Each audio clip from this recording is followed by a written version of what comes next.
as Victor against CLG. So just very confident play. Mentioned some of the hard engaged champions. We're about to talk a little bit about Ash as well after this. Victor could come in as the ban for CLG, but this is simply because when you run these comps where you want to group very early and siege towers, hard engage is what kills you. The fact that Prey can aim that arrow so fantastically, honestly, nail it from across the map, hit CLG when they're sitting in mid lane and get the engage going, it's been so effective for KOO Tigers and one of the reasons they shut down CLG in the last game. Counter Logic Gaming are target banning KOO here, removing some of those strengths of those duo lane champions we touched on, and that cannon was even a flex last week as well. Lulu is still up. Does KOO ban it or risk it being given away first pick? KOO should ban Lulu right here. Give Elise over to CLG and take Rek'Sai for themselves. They would be more than happy with that. Hojin has preferred Rek'Sai over Elise anyway, so not even losing anything if you are the KOO Tigers. But CLG, this is such a heavy bot lane focus pick and ban phase with these bans from them. Well, they really want to dominate that 2v2, and Cannon is a huge problem, especially for them on the red side. It could easily get flexed again, maybe even to the mid lane if Kuro has picked it up. So I think banning that is smart. Lulu will be coming in as the last ban. And now, Darius is a pick we've seen from some teams. Give it to a top laner, leave him on his own. That is it. Very early Echo. Interesting.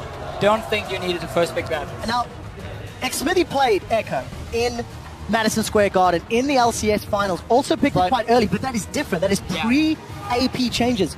Do we think this is even a Pobelter champion? I mean, it is a flex pick. I'm sure Pobelter would be able to pull it off. He's an old assassin player in that mid lane. What I also find very interesting here is that KOO Tigers went for Azir very, very early. So, interesting fact.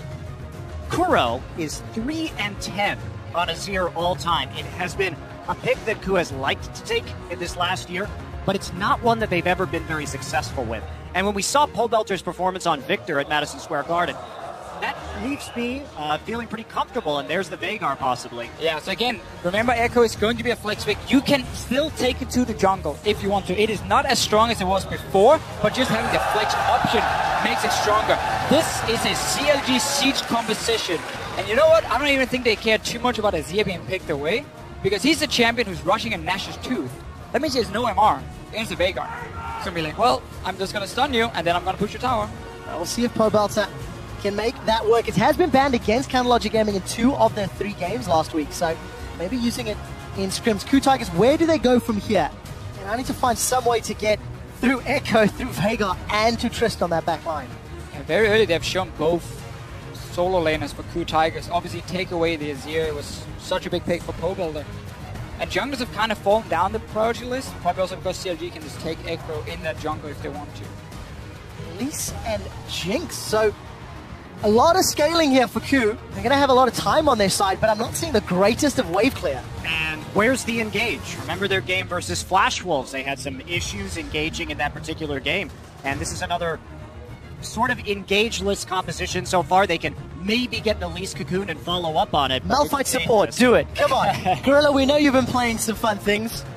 I love the Veigar here just because it takes it away from KOO. And KOO may have actually taken that in the second round of their draft as a support champion. Remember, Gorilla is the guy that pretty much got Veigar nerfed in the first place.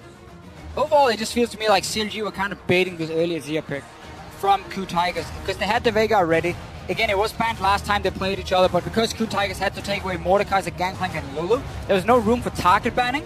So CLG's been able to get now some counter matchups also with the KOO Tigers, showing those both solo laners instantly as priority takeaways from CLG. And of course, we do see the split push threat. That will be the Fiora into Darius. Something that, if I remember Monty saying correctly, criminally underplayed. Criminally underplayed. Tournament. And a great champion to play into the Darius too. Now, that does leave Echo in the jungle. That's going to give them some great kiting potential. And it was one of Xmithy's more played champions in the summer season. But then again, it's not quite so powerful in the jungle anymore after some nerfs. Okay. So the reason why the Tahm Kench lock in here is basically you look at a Veigar or you look at a Fiora, obviously very much focused on a single target. Veigar can basically one-shot him, Fiora pops down his ulti. Tahm Kench, when he eats whoever's getting targeted there, can deny that. He's very good at denying these one-shot combos. However, his engage, again, is completely lackluster. All he has is his ulti, which is so predictable and so easy to run away from. So KOO Tigers are running one of these compositions where if they fall behind, the siege from CLG will take them out. Well, it's also the same is true on the other side, right? If KOO Tigers start to get ahead and they're in position on a turret with Azir, Tahm Kench, and Darius, and you have to engage into them, it's going to be ugly. This is really going to be a battle of siege compositions in this game. Should be quite interesting to see who gets onto the turret first. Yeah, and talking about that in terms of the lane swap dynamics, Counterlogic Gaming have done pretty well in their previous 3 games, actually securing the first tower in all 3 of them. Now, admittedly, they do fall very quickly after if you're in those lane swaps. Are we expecting something similar? Do CLG want to go toe-to-toe? Or do they want to try and accelerate that sieging power of their team composition? I mean, CLG can be more than happy taking standard lanes here. You want Fiora into Darius early, you have a Braum Tristana lane, one of the stronger 2v2 lanes in terms of kill pressure, against a Tahm Kench who's not the strongest laning support, so yeah, give them standard lanes. Yeah, absolutely. And I think that it's going to look very good here for CLG. Yeah. It's just about who can set it up first. So get on Twitter, @LOL Esports, use the hashtag CLGwin or hashtag KOOWin, and let us know which composition you prefer. Well, the crowd is very excited that you're reminding them of the Twitter vote, Deficio. I mean, it's what I'm here for, right? It is Group A at the 2015 League of Legends World Championships. These are the 2 teams currently sharing first place. Only one of them will have that 3-1 record. Counterlogic Gaming making their way into lane.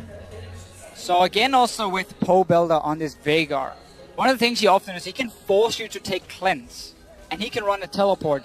Double teleport has been so strong in this tournament so far because again, the amount of map pressure you have, the room you have to go and clear side lanes, and you can still force a fight on the other side of the map is very impactful. However, Veigar is not the guy who's going to walk into the side lane and split push. Coming in too, even if he starts to fall behind early, like he did in the first match between these 2 teams, at least he can get back to lane quickly, continue farming. He won't fall quite so far behind. Let's see the level 1 from KOO Tigers. Notice how Prey on Jinx is sitting under his tower, not showing himself up there. Do you want to try and sneak up to the top side for the lane swap and see if he can go unspotted? CLG will have to like peek in and see if they can see him there. Most teams never do that. You just go into the jungle, place your deep wards, and then you don't really think who's sitting up there. And Prey can just recall, or he can stay if he wants to get that 2v1 on top side.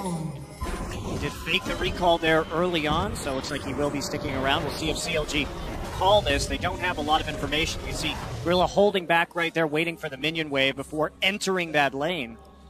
And it looks like we will get a lane swap after all. Yeah, so KOO Tigers, we talked about this super quick just before, how CLG could be very happy taking standard lanes with Fiora into Darius. Again, the double F Afro combo with Tristana and Braum. KOO Tigers says, nope, that's not going to happen. We take the swap. Looking at this late game too, if we do get into an even situation late, Gorilla's play, who he decides to eat could deny a lot of CLG's damage. So really all eyes on him if we get to a late game scenario where everything is even up. I have to ask, Deficio, you were talking about Tahm Kench becoming more and more prolific as the tournament plays out. Is it purely to avoid the single target damage, or does Tahm offer some additional strengths that are just not as obvious to his demeanor? I mean, the main thing he does offer is, as you just said yourself, denying, you know, the combo, denying one of your carries getting one-shotted, denying a big AoE ability like the Shockwave maybe, as we saw HQ2 last week. That's what he does really well. He's not really going to be ganked in the mid lane. It's Kuro instead who's going to get ganked by CLG. Flash coming in right here. Gwen's already down. He's going to be in trouble. Flashes over the wall. Both summoner spells blown for some time from Zion. What that's going to do, though, is we're not seeing a traditional fast push this game. We noticed that KOO already has 3 people down in that bottom side to help harm. Meanwhile, Prey has initiated a freeze in the top side, so this is a much more traditional Korean-style lane swap. They're trying to get Prey ahead early, and that's what the Korean-style lane swap really does. Got to start pushing it now, though. I'm still surprised that CLG went for the mid lane gank instead of walking top where Prey was sitting on this Jinx. Force him away, you can break the freeze super easy and you get Zion spotting instantly into the lane. Instead, they went for the mid lane against a guy who has cleanse as well. So a little bit surprised by that one from CLG instead of going for Prey, but obviously they don't know, or they didn't know where the rest of the KOO members were. Well, take a look at this. Double Lift is in trouble and a quiet taste is there. Gorilla flashes forward. He is going to devour him. Spits him back out. Exhaust is ticking away. Double is below 100 HP. Smith and Gorilla going to chase him down. First blood to top lane Darius. Now Afromu, he's getting chased down. Catfish is hungry. Devour cooldown. It's going to get spit backwards. Afromu's below 200 and he's going to go down. A few more hits and the spin for the win from Smith. Right there one of the biggest problems with it was that Afremu dropped the exhaust too early. He dropped it while Double Lift was still inside Tom Kench onto Smeb, so there really wasn't any effect from that summoner spell. But getting very cocky, I think they've been thrown because they're not used to lane swapping like this at all. This is how it is done in Korea. It is so rare you have a 2v2 with the enemy top lane and enemy support where they can go and kill you in the west. It's so often just fast push in on that tower, bounce it back. You never have these early fights. And also the Tom Kench getting the 3 stacks onto Double Lift, maybe underestimating the damage a little bit or the amount of CC he can provide when he just sticks to this target and then shoots you back. That's absolutely massive too. Darius is going to have a phage at under 5 minutes into this game. And that pressure that sometimes Fiora can put on is not going to be there. Smeb also still has TP available should he want to make a play on the map with that early item. I'm really glad you mentioned the pressure from Zion because of the fact that he's the player that we're looking at to try step up for CLG. Double Lift has had some good games when he's been held by Lulu in the mid lane, but again, just being caught out by Smeb. Zion needs to be careful now because what we see very often happen is that whenever 2 guys are against the top lane OP and they push him into tower, they set up for that early dive. Either the jungler moves up or your top lane just TPs in and 3v1 dives him. So in case KOO feels threatened on the bottom side, they can make that play. But because they've now sent down Hojin as backup, they're more looking just to secure farm on the Darius. They're not looking to deny Zion right now. Zion trying to defend that tower as best he can. I did see Xmithy moving up, but isn't going to go up to help the tower. So Praying Gorilla getting a lot of damage. What's that top outside? So, wow! Double Lift even gets apprehended back. Forced a rocket jump over. And Smeb is already looking so comfortable on this Darius. Well, Double Lift being behind, when we look at the games played of Worlds so far, Double Lift accounts in the 3 games CLG has played for 35.7% of his team's damage, which is a huge percentage. And he's only number 2 behind Incarnation at 718 damage per minute. So this guy is crucial to the damage output of his team, and now that he's behind, it's a large problem, especially since Smeb is at the top of all top laners at 25% damage. So him with an edge is a big, big problem. Once again though, CLG looking towards the mid lane. You gotta play the side lanes instead. There's the bounce back. Smithy's in trouble. Cleanse goes down. Kuro, wow! He just gets insta-gift. That was the no MR you were talking about. Yeah, again, this is the thing we said about Azir. Is you go Nash's Truth first. You can't go Athene's. It just sets down your build too much. Or sets it behind too much. So he's very, very squishy. But he delayed that cleanse for a long, long time. I'm not sure what he was waiting for. Didn't cleanse and instantly try and dash out. One thing about KOO's composition, though, is that as long as Azir gets a wall down in the late game, he doesn't actually need to be there for a lot of these team fights because Jinx is going to be providing a lot of the late game damage and not going to be quite as susceptible to Veigar.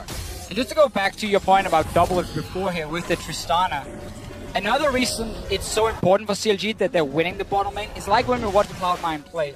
You need to rotate that AD carry early for tower pressure. Tristana in the mid game, when it comes to overall damage, is not the greatest. She needs 3-4 items before she really starts shining there. But she's good at taking down towers at all stages in the game. So unless Double Lift can take down an early tower and go mid, that's how he makes up for that weak mid game. If he falls behind, suddenly you have such a large period of time where he won't really be that useful. Well, he has fallen behind, rather actually gone for a Cutlass first item on Tristana. I also want to point out that our AP Echo, or the reworked AP Echo, Chilling Smite and early Sightstone for Xmithy. So some changes here from not only the champion picks, but the itemization as well. Both games where CLG played KOO now, he's gone for very early Sightstone. Normally he gets it like 11, 14 minutes. Now, it's like early on in the game. Gorilla, he's looking to eat Afro again. He's going to eat him indeed. Throws him onto the chompers, and Hojin sinks the fangs in.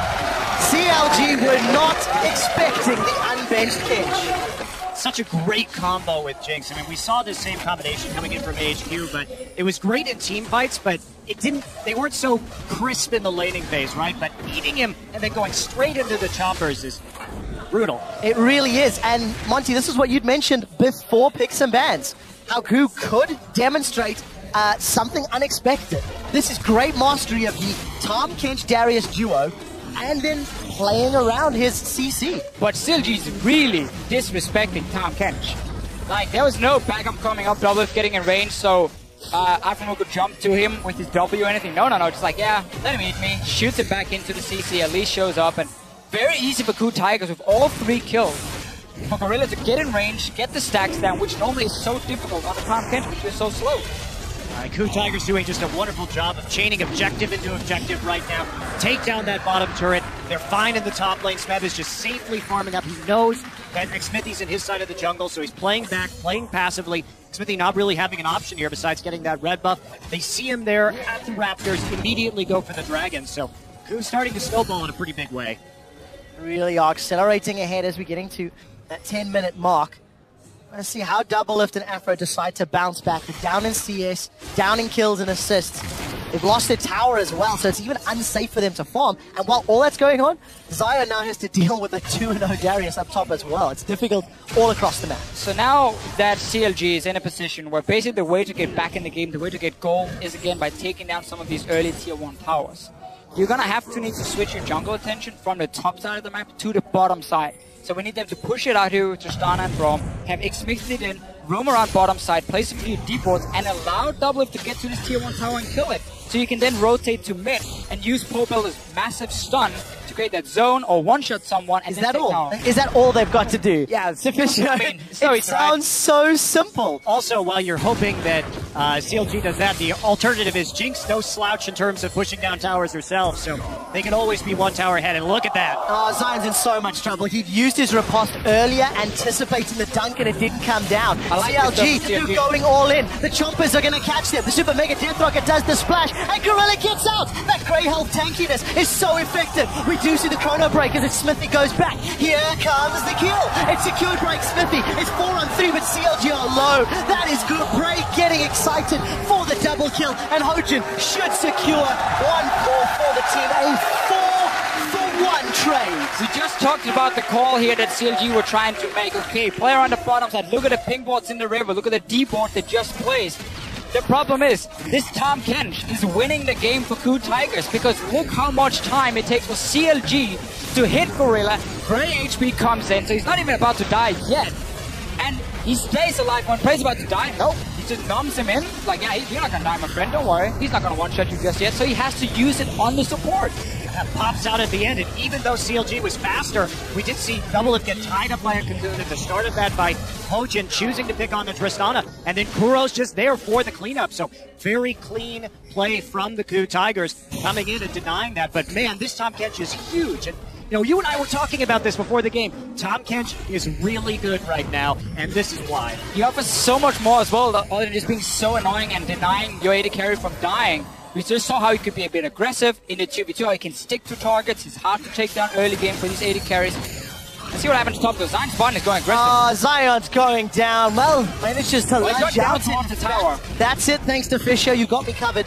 Grand Challenge didn't work out, but again, just the synergy between the soft CC that Darius offers. Afro's flashed in. That's a good event horizon, but Gorilla's just gonna eat Smith. We do see the Dark Matter dropping. Time Winder goes out, Chrono Break goes out. They've traded a kill for a tower. Bray's still alive and running around. Event horizon is gonna come back up. A 1-for-1 trade. The KOO also secured a tower. But that's just not enough at this stage. Look at the mid lane right now. Azir pushing forward against Doublelift's Tristana. He nearly got the kill there against Tristana in the end. Still has his ultimate too. And Tristana's just been set behind also when it comes to damage on towers, not getting that early physical damage, but obviously rushing towards an Infinity Edge. He's trying to build more to take down these big tanks like the Tahm Kench, like the Darius, and with 32 kills, he didn't have 1,550 gold. The Doublelift is just so far behind and running a suboptimal build as well for what their composition wants to do. It's going to be a very difficult road for CLG. If there is one shining light, Cobalt wave clear on that Vigor, and the strength of Event Horizon could be the only thing that could turn this. Because at the moment, Zion's behind, Double's behind. And you know, Kuro's Azir, considering the early gank, considering the early pressure, he's done phenomenal in that mid lane. Yeah, he's held it together. Let's take a look at that replay again. Afro just completely missing the Glacial Fissure right there. Smith gonna get eaten right out of that Event Horizon. Spit right back out. Smithy tanking that turret, but gets a nice Chrono Break to stay alive. And Prey here just firing from the backside. Hojin doing a little bit of damage and getting the return kill. Prey just skirting the outside and dodging the Braum Q. And once again, Tahm Kench makes it so much harder for you to just one-shot that one target and then back away. You have to invest so much extra time because he's there, and he's not even hit his final form yet. He's gotten in a big team fight, so he's going to be even more annoying. Oh, I can't wait to see that Abyssal Voyage. See if we can deliver Smeb to the back line. Blackfire Cleaver has been collected, and KOO, they're making it very clear they want that top outer turret. They set a number of members up there and tried to shove that wave in, tried to push it down. It's the last remaining outer turret. Okay, Abyssal Voyage, that was used defensively. No, it's aggressive, I lied. Eventualizes down. Bray's in a little bit of trouble. He will get eaten for a few seconds longer and spat out. Smithy's going to go down before he can Chrono Break out. But Bray gets excited before getting dunked. It's a double kill, maybe not a triple kill for Smebs. Darius, we just touched on Abyssal Voyage. Has huge balls to make that play. That is absolutely massive to just go into the front line like that on the Jinx, but they relied on Smeb to clean it up. Didn't matter really that Bray went down because the damage had already done. Got a few rockets in there for the AoE, got his ult up, and then there's Smeb for the cleanup. For everyone at home in solo queue, normally you do not put your AD carry in the middle of the enemy team. That's not how you're supposed to use it. Gorilla though tricking Will Brave, like, no, it's safe, don't worry, we just gotta rotate down towards the mid lane. And then, in the middle of the team, Prey and Gorilla arise. And look at this event Horizon 2, it really doesn't do actually a whole lot over the course of this team fight. Dropped a little bit early, and they just come up right in the middle of that circle. Exceptional positioning from Kuro. Emperor's Divide keeps him safe. Soldiers get the damage down. For a man who's historically not been great on this champion, that is phenomenal play. I'm so happy that we finally saw one thing that we missed, I think, in the H2 game was really good Tom Kenchel. But it's so powerful when you can use it properly. Very difficult to plan around, to organize with the rest of your team because of the way that it's a little bit delayed, takes some time, isn't truly global. But that was a very good use of it. The thing, Monty, it enables cross-map rotation. I love Tom Kench. I love it. Kobe's rolling in his grave because it's a straight line, and I believe it's called a translation, was his previous we've been over rant. this. I've been over this with Kobe. We're opening old wounds. We're opening old wounds, gentlemen. Zion Spartan is going to have some backup from Xmithy. Level 10 to the same level 10 of Smith, both relatively low level. However, Kuro in the mid lane, 2 levels over Obelter. Big change. Yeah, but it's only a Tiamat done so far for Zion Spartan. He's very far behind in this matchup. And KOO going to go ahead and take their second dragon. I mean, we're looking at about an 8,000 gold lead here at 16. Oh, it's Tom Kench. Well, here comes Gorilla. The Abyssal Voyage will land. I don't think he's brought any friends to play with. Aframu's now on the front line, and Double Lifter's rocket jumped in. Devour goes down onto Smith. Gonna buy enough time for Kuro to arrive. Afro's still on the retreat. The Decimate comes out from Smith, and so does the Dunk. Now Pobelter's in trouble. He's trying to get away. Flash is still available. Xmithy and Afro are dealing with the catfish. Gorilla's gonna throw Xmithy onto the chompers, and Bray gets excited. Super Mega Death Rocket was fired a little while ago, and that Unbreakable Shield will keep Aframu alive for a few seconds longer. 4 members of CLG down for only Smeg. I feel like we've seen this before. A guy's getting caught out, Gorilla arrives, buys enough time for the rest of his team to show up. Smeb does go down in the end, but doesn't matter because the rest of the KOO Tigers are here. I'm a big Tom Kench fan. This pick is so fantastic if you can play it well as a team. Well, I'm just happy that we get to see it again because we're going to see it a lot, I think, moving forward in this tournament. But just looking at Gorilla's solo queue in Europe, like 50% of his last 20 games are on Tom Kench. Just amazingly spamming that champion so hard in solo queue. And it's great to see it come out. And the Veigar's coming too, I promise you, for Gorilla. I trust you, Monty, in that one. Still, pick a man face. We were looking at the comps, but like, oh, none of these teams can really afford falling behind because, like, these siege compositions, there's not a whole lot of engage coming in. KOO Tigers just said, you know, from the early game, we're just going to take such a massive advantage, just like last week. Let's look at it. Smeb takes the fight against Zion. Gorilla jumps in, and right now it looks good for CLG. It's a massive gang on to the top side. Obviously, Zion is dropping so low because Smeb is insanely strong right now. Then we buy time. Yeah, buys the time. Gorilla gets in there to save Smeb, grabs him out at the end, and we're already into another fight right here. CLG pushing forward. Well, we do see Gorilla. He goes forward, throws out the tongue. Double Lift gets apprehended backwards and sunk by a Noxian Guillotine. Kuro's going to clean up Zion Spartan. Not after one riposte, keeps him alive a few seconds longer. CLG get the tower for the loss of 2. Abyssal Voyage comes out, and a decent time winder from Xmithy will get them away. But 2 deaths for that top outer turret. KOO is a team. You know, we talked about coming in. Smeb has 25% of his team's damage. which is the highest of any top laner. It's going to be higher now. Yeah, it's going to be way higher now as 7-2-2. But this is a team that the top 80 carry and mid laner are all within 3% or so of each other. So the balance of damage dealt is incredibly even. So this is one of the reasons why KOO is very difficult to shut down, because if someone starts falling behind, the other members of the team pick it up. They play so well as a unit. They may not have the strongest individual players. I mean, KOO and Prey have had their ups and downs this season. Smeb has been probably the most reliable player alongside Gorilla, but they know how to play the map. They know how to play as a unit, and that is their strength. I'd say in this Group A, KOO Tigers have some of the strongest players.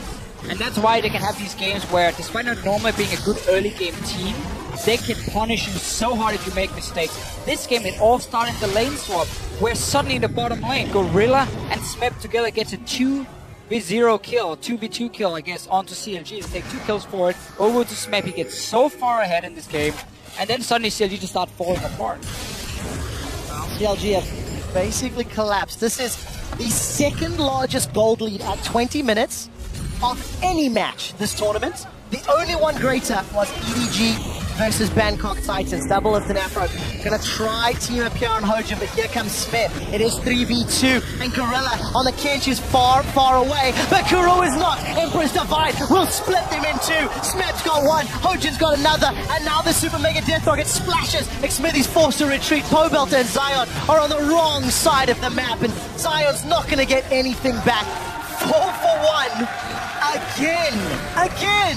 Well, this just reeks of desperation from CLG. There's nothing more they can do at this point. They have to try and catch people out because of how far they are behind, and that's going to mean a Baron. This is going to be a very quick game for the KOO Tigers. Yeah, we've seen some very good games for these siege compositions, but we also see games now where they fall behind, and there's really nothing you can do if your main objective as a composition is to group on a tower and start hitting it and killing it. Because it's too easy for the other team with map control to flank you, to engage on you in so many ways, and that team fight is always won by a team who's already so far ahead. So KOO Tigers can just keep taking these fights. CLG knows we have to go all in or we're not going to get back in this game. Normally you wouldn't go for this with a pink ward right up there at the top of your screen just because they don't have any vision on who's coming in on this. And KOO gets that ultimate off. They're able to bounce people around right outside of the Baron. But Xfinity has no mana, so he has to back off. And Prey manages to hit an ultimate. They take one down, but the price they pay is pretty dear. And we see Smeb get enough heal at the end of that fight with his Q just to move on forward and clean it up.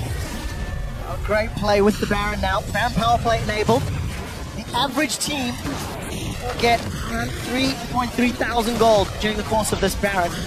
Get themselves a couple of towers. KOO already cracked open the base. Oh my word, Zion's in trouble, and Prey just crits him down. The zap connects onto Xmithy. Inhibitor's gonna fall shortly. There's minion waves pushing towards the top lane, so KOO can shove that in. They will need to deal with that bottom lane. Also, just note, KOO's only lost one tower this entire game. They have spent so much time on CLG's half of the map. That's the nature of these two compositions. When you get two comps with very similar win conditions, it can get really snowbally really fast because at this point, even if CLG starts to set up, KOO's poke is just greater because they have such a huge item advantage. There's not a lot they can do. What a message this sends to the rest of the group and the rest of the teams at the World Championships. Seeing how KOO have just dismantled CLG from the very beginning, from the lane swap, going to give some more difficulties to the rest of today's picks and bans, let alone the rest of the tournament. You see some wave clear coming out from Pobelter, but look at that! Just combo down. I didn't know KOO's composition could poke that effectively as well. They're going to get another tower. Anything can happen when you're 14k up at 22 minutes. Quick shot. That's fair. That's fair. And you have a Tom Kench. And a Tom Kench. That's it. It was enabled. Right. Teleport coming in for Pobelter. In fact, cancelled. It was just to pull KOO Tigers back. Xmithy's still sitting on the front line, but where is the double of Tongue Lash? Finds Zion. The Quiet Taste not applied. Decimate spins by Smeb, and Afro's forced to retreat. Zion just gets booted away by Emperor's Divide, and Kuro's going to Shurima shuffle his way in for one. Pobelter will find a kill and trade it mid lane for mid lane, but Double Lift and Pobelter are the last ones remaining as they run away. Apprehend doesn't find its target. KOO Tigers, they're on to the Nexus Surge before the Baron has even expired. 23 and a half minutes on the clock, an undeniable number 1 seed in Group A. KOO Tigers from Korea. What a route. I mean, one of the shortest games that we have had at this World Championship. incredibly one-sided match, but that's going to put KOO in a great position. They only need to win one game now to be guaranteed first place in this group. And they have the 2-0 versus CLG in case they do tie, so obviously KOO Tigers will then get the higher spot in the group. But really, 2 games in a row now between these two teams. KOO Tigers mechanically outplay CLG in the early game. We have early fights, early ganks, and they all go in the favor of the KOO Tigers. As an AD carry and a support in the lane swap, you should never, ever, ever, ever, ever die against the enemy support in top lane. It should not be